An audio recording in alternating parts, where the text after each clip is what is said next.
Tudu. Novice. Maribor je zaprosil za državno pomoč, zdaj pa bo premijerki Bratuškovi pojasnil, kako bi bilo mogoče Mariboru pomagati hitro. Stopnja brezposelnosti v drugem največjem mestu je skoraj 19%, kar je precej več od državnega povprečja.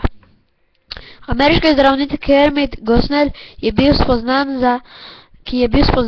za krivega večkratnega umora zaradi opravljanja splavov v visoki nosečnosti, se je izognil smrtni kazni, ki mu je grozila.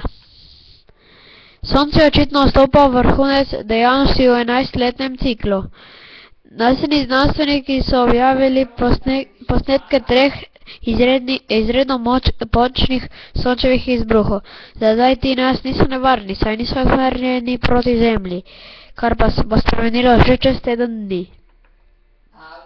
Slovenija ostaja v skupini držav Evropskih unij z večjim poslabšanjem stroškovne konkurenčnosti v času krize.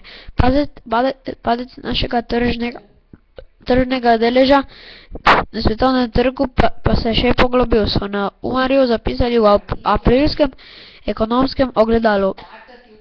Hotmail je ugasnjen. Microsoft je namreč v 6 tednih prinesel več kot 100 milijonov aktivnih Hotmailovih računov oziroma kar 150 milijonov gigabajtov podatkov na outlook.com. To bo za danes vse, naslednje sledi pa šport. Turdudududu.